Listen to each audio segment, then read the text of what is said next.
Hi everyone, Dune Lady back here just making some more videos. These are spoiler-filled reactions and breakdowns of the major beats of the Dune movies, um, specifically Dune Part 2. This is not all-encompassing by any means. I was not taking notes during the movie, so a little bit of this might be slightly out of order, but in general is following the plot of the film. Um, Moving on, let's talk about the next thing that I am recalling from the movies, which is um, building up the Beast Rabban's character arc. So we see him struggling to find the Fremen, locate them. Where are they hiding? He knows that they're everywhere. He's calling them rats. Um, I did mention some Nazism vibes that I was getting from the Harkonnen gladiator spectacle earlier in the film, and I don't know, I kind of still was getting that vibe of calling them vermin and dehumanizing the Fremen, which is again just an absolutely atrocious and disgusting quality to have. I mean, we're starting to build up some real hatred for the Harkonnens. They are absolutely vile people. We do not stand for anything that they're doing. So we have Rabban trying and failing to locate them, and at this point in the movie, he's not just trying and failing to locate them, but he actually does catch on to a location that does have the Fremen, but he is such a coward that he ends up retreating, running away, leaving his people there to die. I mean, what a disgusting coward.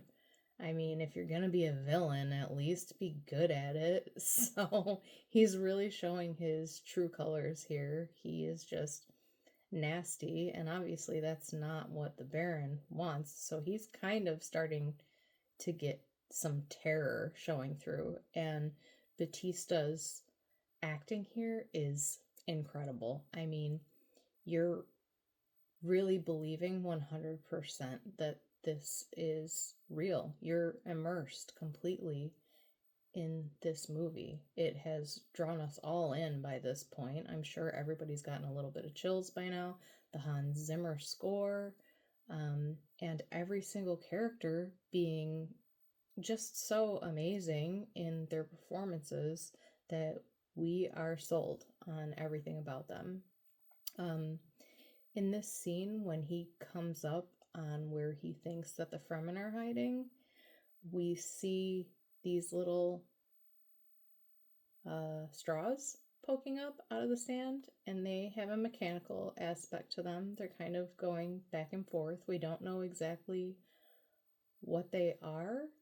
Um, and you see a little Muad'Dib desert mouse come up and start digging, and I think, and I'm not exactly sure, but I think you might hear coming through the tube someone like, "Get out of here, go away."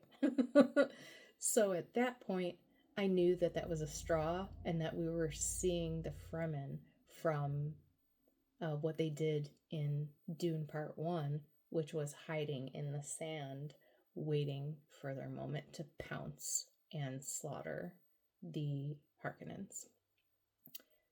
And at that point, I'm not really sure if there are Sardaukar with the Harkonnens. I think probably not, because at this point, the Harkonnens are established on the planet, and the Emperor does not want to be seen being affiliated with the Harkonnens, really. That would be bad for him.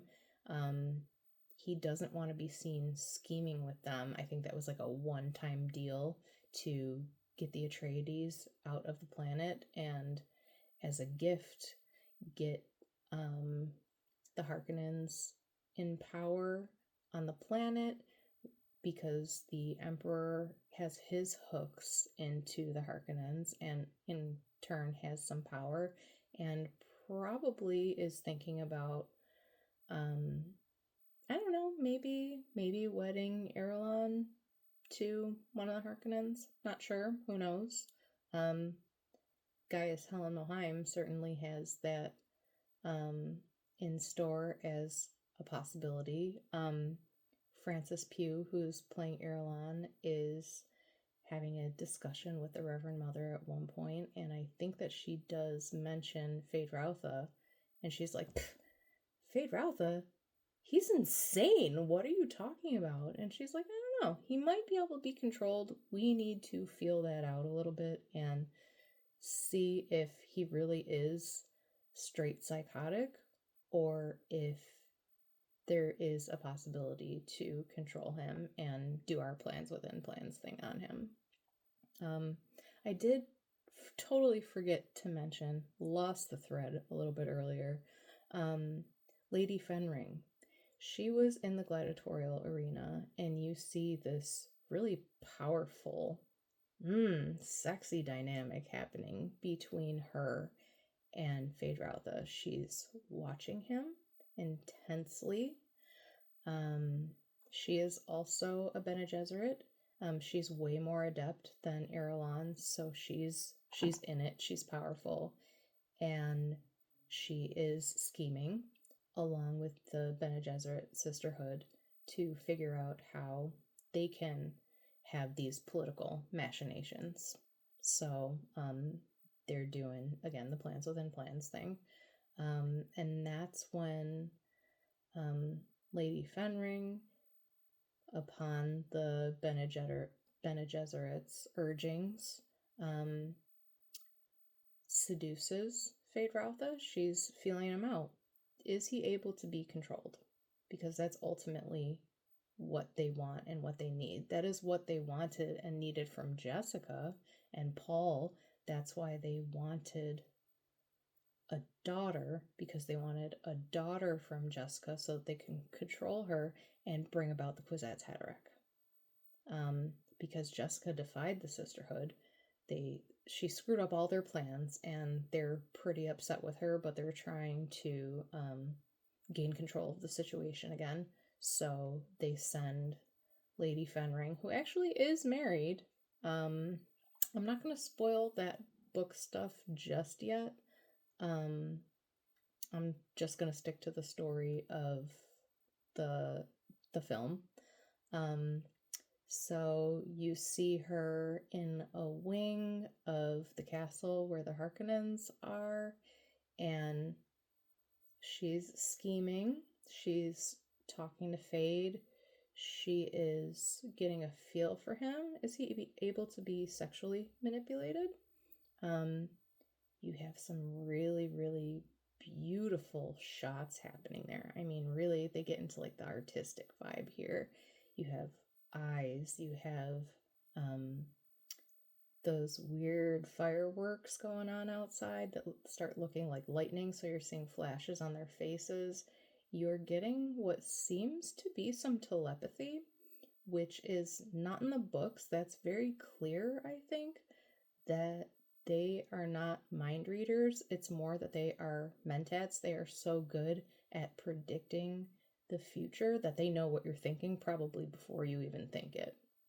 So I'm not exactly sure what's going on there, but there's a little bit of telepathic communication, at least that's what it seems like, between Feyd-Rautha and Lady Fenring. And she introduces herself. She's like, oh, I'm lost. I don't know what I'm doing here now. Oh, but where are you? Are you supposed to be here? And she flips it around on him. And because he's so enticed by her, he loses the thread. And he's like, oh, yeah, you're right. I don't know what I'm doing here. Should I be following you? Oh, we're in your section? And she seduces him, and he follows her. He's enticed. He is probably feeling some sexual urges. She starts to go into her quarters, and he's like, where are you going? And she's like, going to my rooms. Where are you going? And he takes that as an invite. They go into her rooms. You think that what's going to happen is they're about to get it on. She's like, kneel. And you're like, ooh, we getting some dominance here?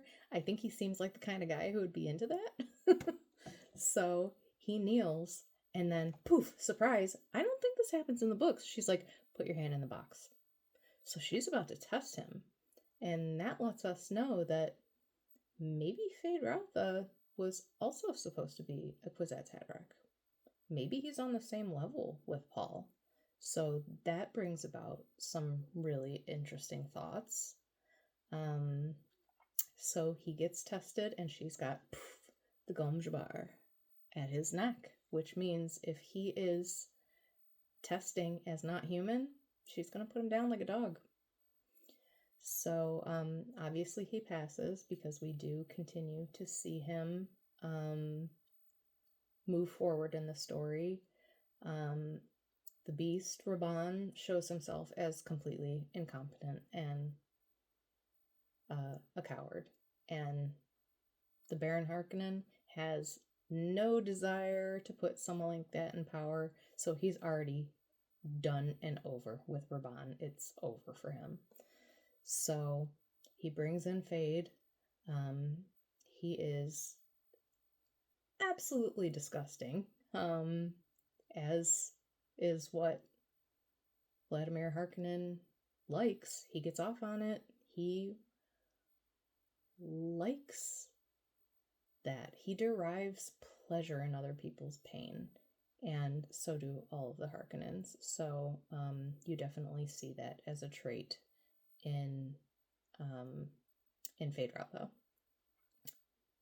Nay Baron. I think they say maybe Na Baron.